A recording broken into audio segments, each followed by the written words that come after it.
Welcome to Workplace Violence and Harassment Prevention Training for Supervisors and Employees. Now, I know what you might be thinking to yourself. I'm not sure why I'm taking this course because I think I know how to prevent workplace violence and harassment. Don't do it, right? But just because you know something doesn't mean you're not going to do it. And a great example is we all know how to lose weight. You eat less and exercise more. But a lot of people still have problems with their weight. And just because you know how to prevent workplace violence and harassment doesn't necessarily mean you will when it occurs to you or when you see it occur to somebody else. And so one of the things that I want to do right now is, before we get into the legalese of what you are required to do in workplace violence and harassment, bring to your attention things that you might have been aware of your own behavior, and hopefully to make you a little bit more aware of yourself and your coworkers for the future. Now, you think that you have control over your own behavior, but you don't. What happens is when your brain tries to conserve a lot of energy. So when it learns something or a behavior or things along those lines, it programs itself into your brain so that it can just create a program and make you run on automatic pilot mode. You see that little black sliver there? That is the amount of time that you actually are thinking clearly, and the yellow part is the time that your brain is putting you in an automatic pilot mode. Just think of you waking up in the morning. Did you think about hitting that alarm clock, or did you just do it? Did you think about how to brushing your teeth? All of those behaviors are habits, and we think about habits as, smoking and drinking, but everything that you do is a habit, and all of your behaviors are habits. And so habits are automatic actions. You're not even thinking about it. You're not thinking when you're biting your nails, or when you're shaking your leg, or when you're yelling at somebody because you're upset at them, or you roll their eyes, or you cross your arms. You're not thinking, oh, I'm going to cross my arms to look intimidating. You just do it. And so a lot of the time we just have these automatic reactions to situations, and that's what causes conflict in the workplace. And so in reality, you're more like a walking zombie than you are a person that's just full of wonderful free thought. You don't believe me that you're a zombie? Well, let me try to prove to you in the next couple of slides. Have you ever driven to work and you have no idea how you got there? Whether you ran a red light, you cut somebody off? Well, that's because your brain turned you off and your zombie was driving. Have you ever had to look for your wallet, cell phone, or car keys? Well, that's because your zombie put them away and you have no recollection on that. So your brain turned you off and your zombie was in control. So it's estimated that you are in these zombie states 95% of the time. So in an 8-hour workday, that's like 30 minutes. And in a 16-hour day, that's like only an hour. So 95% of the time, you're in these zombie states, just automatically reacting to stimulus. You're not really thinking clearly on what you're doing. And so all of your behaviors are actually habits. So your sense of humor, the way you interact with people, the way you manage conflict and stress, that's all behavior. And so your brain shuts you off in order to conserve energy. And some of the ways it does this is through cognitive bias. And if you Google cognitive bias, you'll see 200 of these sort of shortcuts and when your brain turns you off. I'm just going to give you a couple of my favorite ones. So confirmation bias is where you're always on the lookout for the behavior that you expect. So if you like somebody, you're looking for the positive behavior. If you don't like somebody, you're looking for their negative behavior. Cognitive ease bias is when you're making decisions not based on how good that person's questions are or their suggestion is, but whether you like them or not. So if you don't like them, you don't like their suggestions. The IKEA effect is one of my top favorite ones, where if you build something, create something, a report, a procedure, a building, you've put something together, you hold more value to that than anyone else. It's sort of like your baby. You created your baby and then somebody criticizes your baby. It's ugly, it's crooked, it's got a whole bunch of typos, and you become very defensive. So be aware, whatever you've created in your organization, you're hypersensitive to it. The other thing is negativity bias, is where negative things can hurt us, positive things can't. So we focus more on the negative experiences we have with people than on the positive experiences. And this is my ultimate favorite one, the pseudo-exceptionalism bias. This is the one where, because of, you need this for self-confidence and self-esteem.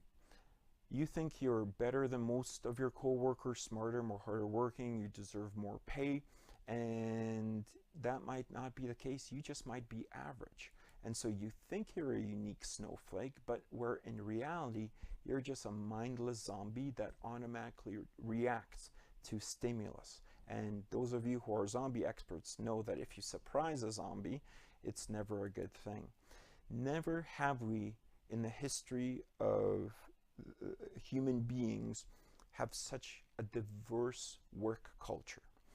Now, people, when they're in groups, whether they have a whether they have specific religious beliefs or gender or culture, it's always shown that even though people in the same groups have similar traits, they have way more different traits than they have similar traits. And this goes for all groups. And so one of the things that we have the same is we all want to be treated with dignity and respect. And just as culture and diversity has changed in the workplace, so has attitudes on what is acceptable and not. And so in the past, it was acceptable to drink, drive, and if you killed somebody, hey, that was your defense. Now it's no longer acceptable. And the same thing happens with harassment in the workplace and violence. Sometimes shoves were okay, calling somebody names, and that sort of thing was okay in the past. It is no longer acceptable.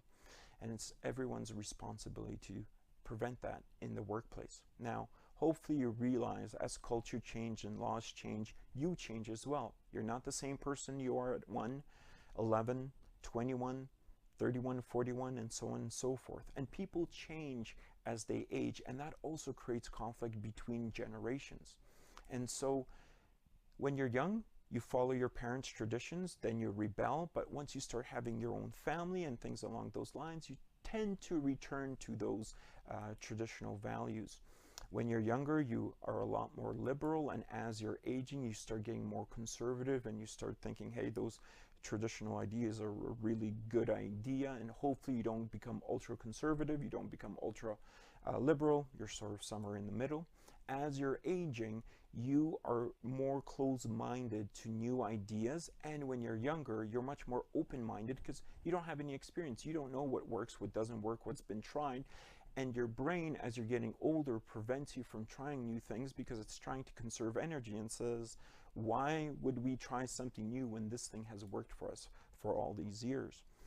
So when we're entering the workforce, we only learn about 10% from school, 20% from our peers, and then the majority of the time we learn on the job. And so of course older workers are going to be more experienced and knowledgeable than younger workers, but younger workers have the new theories and the new technologies and the new experiences taught in the school, and they should be mutually respected. They have their pros and cons.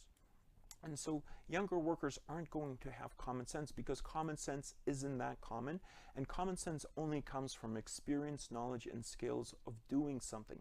It doesn't come naturally. You think it's naturally, but you just don't remember because you think you're a unique, special snowflake of how bad you were when you were younger, and you just remember the good stuff and how awesome you were, right? And so another thing that causes conflict in the workplace is learning styles or learning preferences. So there's a small majority, 10% of people that just learn by hearing instructions.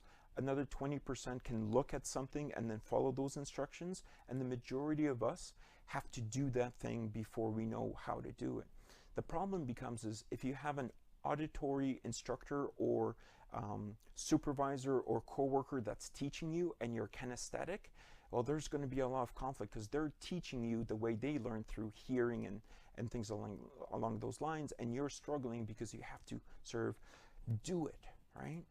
The other thing is, as you're learning skills in the workplace, when you've learned something, you think it's a lot easier than it actually is. So no matter how difficult something is, once you've learned it, you think it's very easy. So when you're trying to teach somebody, you become very frustrated because you're like, oh, why aren't you getting this? This is so easy. But when in reality, it wasn't easy. You just think it's easy because you already learned it. It's the same thing as driving a vehicle. Remember when you were 14, 16, when you first had to learn how to drive? That was hard. But now it's simple. And if you ever seen an adult try to learn how to drive, you see what a difficult time they're having.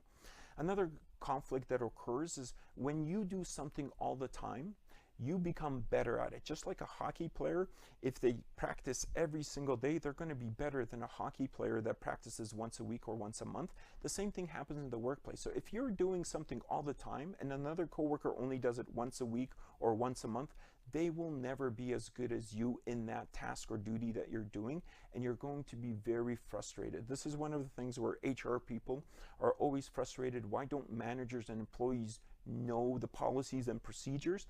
Because the HR people lives every day on those policies and procedures and refers to them all the time, whereas employees, supervisors, and managers almost never refer to them. And so just remember that people, unless they're doing stuff all the time, aren't going to be as good as you on something that you do on a regular basis. And so one of the things, because all of these things and conflicts have occurred in the workplace, legislation has come in and given us individual rights, that we have the right from a workplace free from harassment and violence, which is great. Individual rights are fantastic because group rights suck. Group rights, what occurs is that the people that have more rights usually kill and eliminate the people with less rights. So individual rights are fantastic. However, they also have conflicting and competing rights. And a great example is somebody with mental health issues versus the co-workers around them. There was a recent case that occurred where a person had depression and suicidal tendencies. The employer brought them back with accommodated duties because they had the duty to accommodate, and they couldn't discriminate against mental illness. But that person ended up attempting suicide in the bathroom, and coworkers found them, and they were complaining prior to that suicide attempt that that employee wasn't doing well and that they were creating a toxic work environment. And whose rights are you going to juggle? The coworkers that don't have the mental issues, or the coworker does that? And there's always going to be conflicting and competing rights, but it's way better than group rights, believe me. And so there is a check and balance of what's reasonable and what's expected. And so if a behavior is in question, the question becomes, what would the majority of people think that would that behavior be reasonable? And so again, we have a large, diverse population of employees, and never before has there been so many different individual rights competing and conflicting with each other. So we have all the same individual rights, but we do not have the same ability. And this causes conflict in the workplace as well. The individuals that might be top performers sometimes feel very frustrated by those individuals who are performing less. And people get frustrated with them, and they start picking on them, things like that, and that just doesn't end well for anybody. And so one of the things that you have to understand and manage is we all have different abilities, and although we might think we're special, unique snowflakes, chances are you fall somewhere average on there. You think that you're better than you actually are. And we have to sort of manage and understand that we have different abilities. We understand this in sports.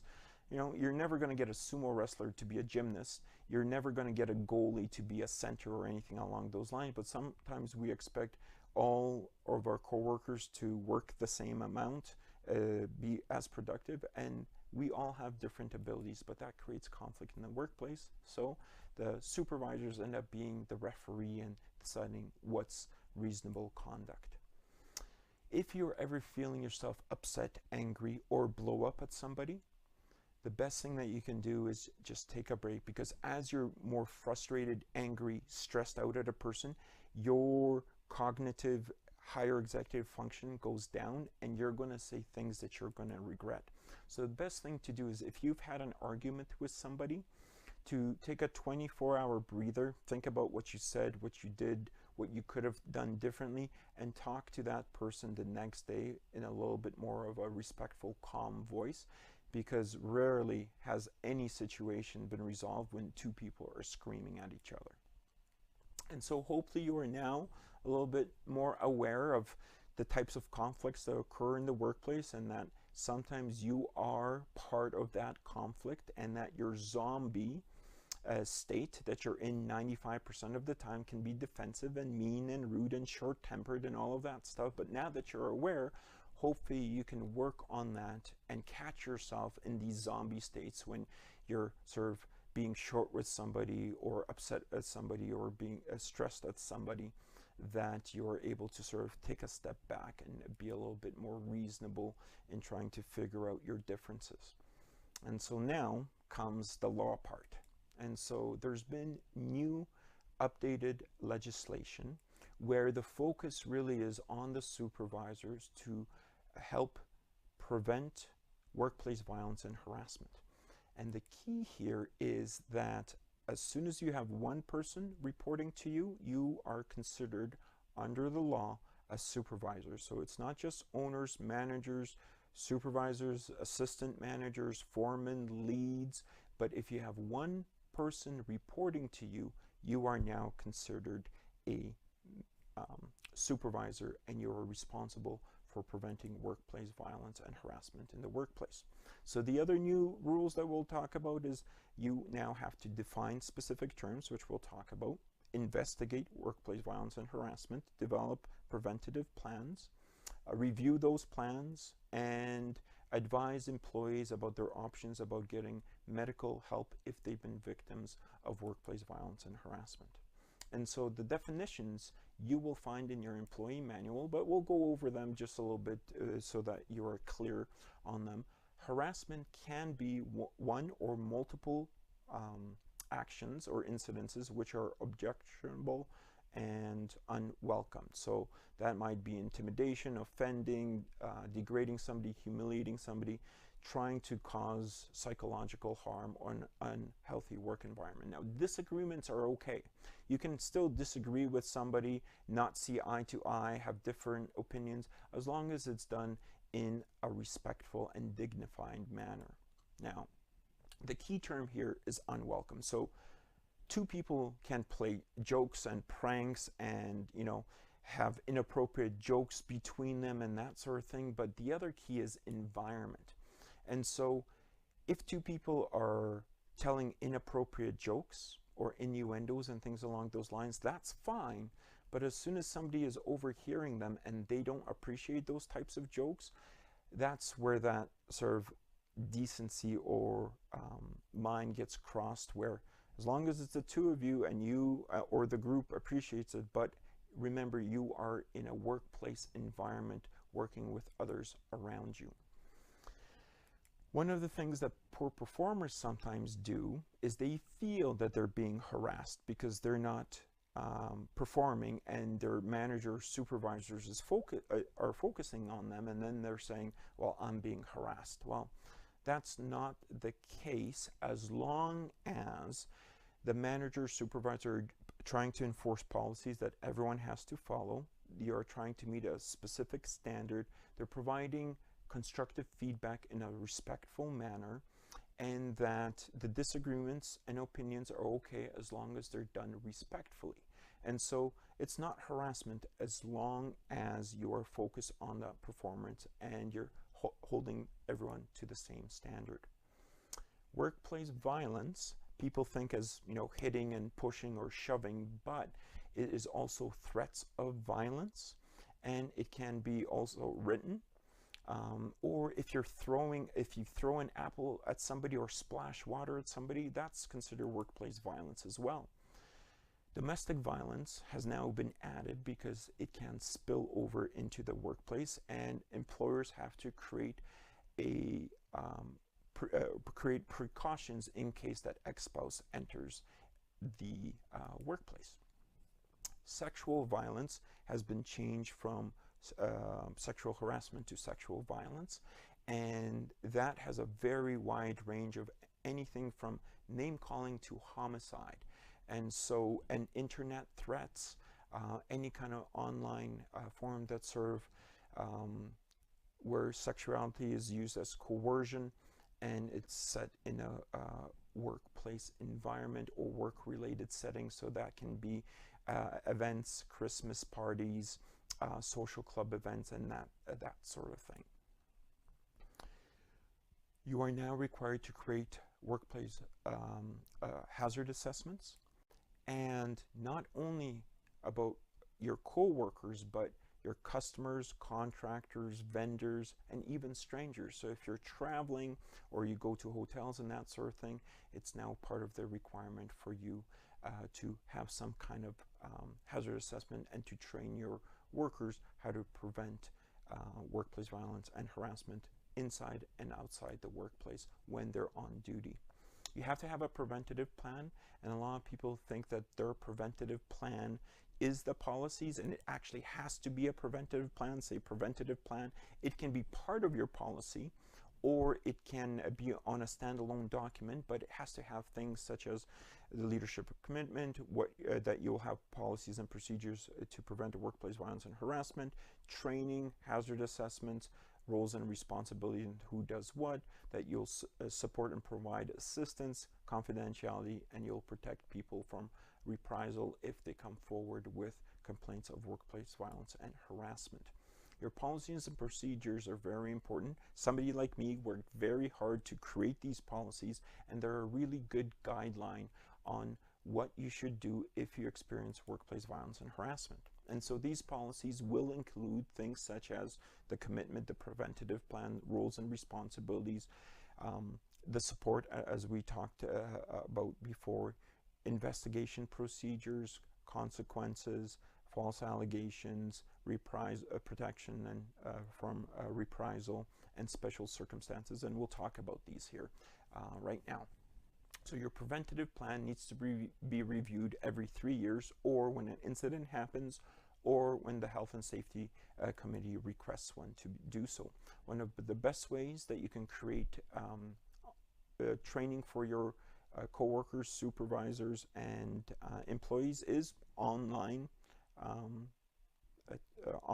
courses, such as this one, where you can do it during orientations, when an incident occurs, when a policy needs to be updated. And it's also recommended that you provide refreshers every 3 years or so, because just because somebody took a course 6 years ago and now they're experiencing workplace violence and harassment doesn't necessarily will that they know what to do at that time. And so during in your training, you should discuss policies, responsibilities, definitions like we have here, the preventative plan, the processes of what a supervisor does, what an employee does, what a co-worker does, that sort of thing, and that employees have access and support to assistance if they're victims of workplace violence and harassment. You have to have investigations, and if a formal complaint is put forth, and so you must investigate, take actions, have corrective actions to prevent it in the future, and keep it on record in case OH&S wants a copy of that. And so part of your investigation process, it seems quite intimidating, but it doesn't have to be. What you do is a situation occurs, you take statements from the employee that has experienced it, from the offender, any witnesses. Once you have those statements, you summarize, ask additional questions until you have a clear picture of what happened.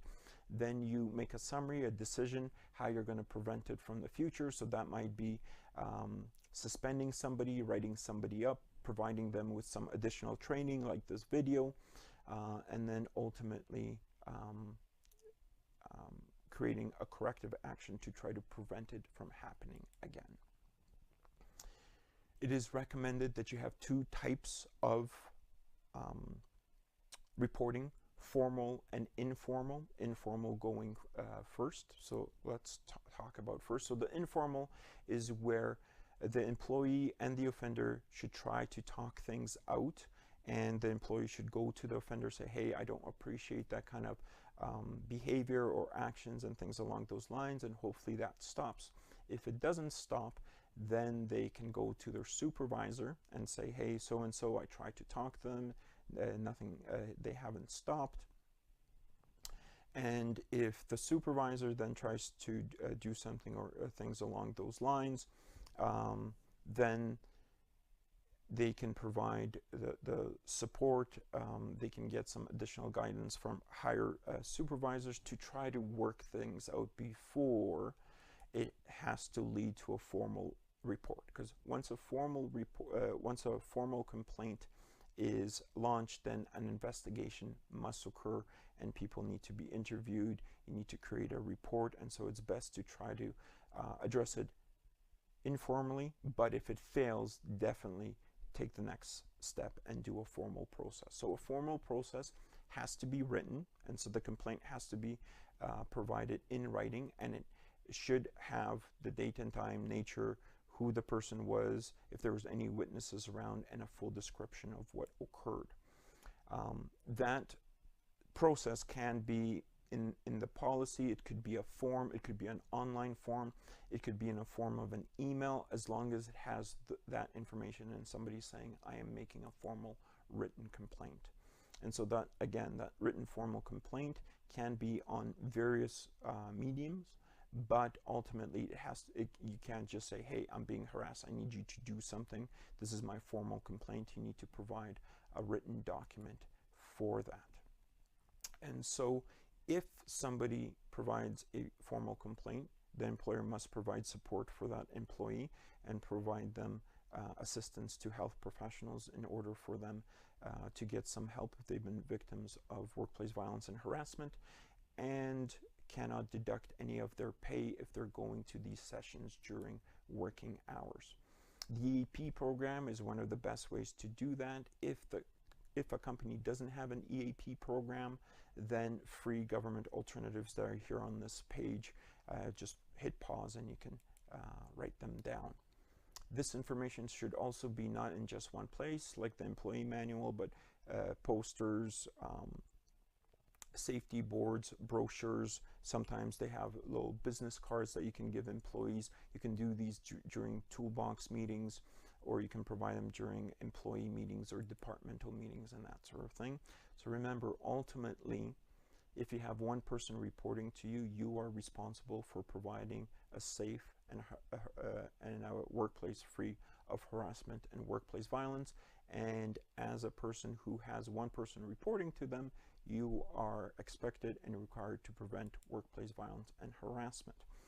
If there will be some circumstances that you're not sure what to do, you can always call the non-emergency police helpline and tell them the situation, and they can at least give you some good advice from professionals on what kind of steps to take next.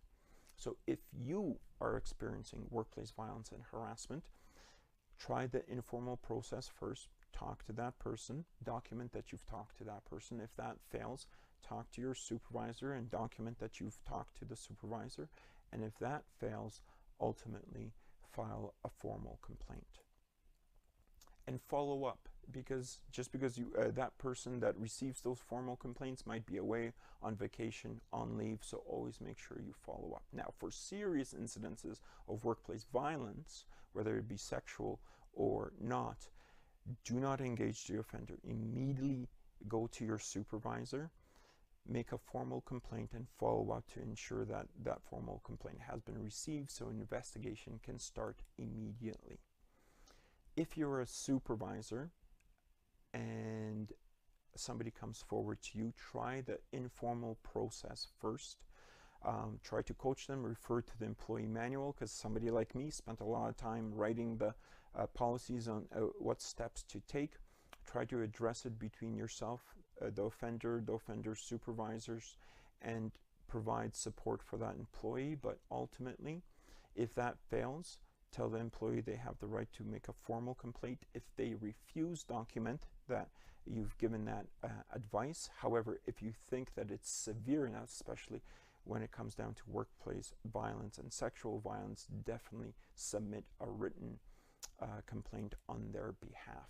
Provide that support. Try to reduce the interaction between those individuals. That might be sending one or both of them home during the investigation, and then ultimately follow up both with employees until you feel comfortable enough that that situation has been addressed. For serious incidences such as workplace violence, again, don't engage the offender, send them home, remove them from that situation, contact your manager immediately so that you guys can formulate a plan. If you don't know what to do, call the police on the non-emergency line, and they will be able to provide you with some advice. Ultimately, file a formal complaint with all the information that you can have so that a senior manager can start an investigation. There will be certain circumstances, such as restraining orders, and so if that happens, ask the employee for a copy of this restraining order and create some kind of action plan of what to do when that offender comes onto the premise. Ideally, what you should be doing is, if you're not sure what to do, again, contact the police and get some help from some professionals on what steps to take. So as a supervisor, even if you have one person reporting to you, turning a blind eye is no longer an option. You have to watch your own zombie behavior, communicate clear expectations and confidentiality, address behaviors immediately, discipline if necessary, document the incidences, provide support, and file a formal complaint if the employer refuses to do so and you think that it's severe enough. If you witness workplace violence and harassment, then ask the person if it was welcomed or unwelcomed, inform them of their rights, tell them about their support options, try to coach them if you feel comfortable enough, provide neutralize that person by telling them that, hey, that behavior is not welcome. Speak to the offender's supervisor for them to try to stop that, and ultimately you can also make a formal complaint on their behalf if they refuse to do so and you feel that it is severe enough. Lastly, there's always going to be a conflict between high performers and low performers, and high performers are going to sometimes try to, hey, maybe if I give them a hard time, they'll start performing, and it always backfires. So with low performers, you know, if they're low performers and they have attendance issues, attitude issues, substandard performance, or they go on kind of medical leave that seems suspicious, that just compounds the issue. They come back and all of a sudden they're experiencing a lot of toxic behaviors in the workplace. Their co-workers are isolating them. They're trying to sort of push them out. That's the worst thing that they can do for you. Allow you to be a manager and supervisor and deal with that low performing employee. But if they start taking things into their own hands, they're just complicating matters. So make sure your top performers stay out of your business and allow you to manage those low performers and let them know that their performance is unacceptable. And the same thing with your high performers. They'll be frustrated. Sometimes you turn a blind eye because they're so good, but ultimately everyone has to be held to the same standard no matter what their performance is. And so hopefully now you've realized maybe you're not as a special snowflake and that your zombie tendencies tend to take over, but now that you're just a little bit more aware, hopefully you can address those tendencies a little bit better. And ultimately, you can always seek your supervisors, managers, and higher senior managers' advice if you're not sure on what to do.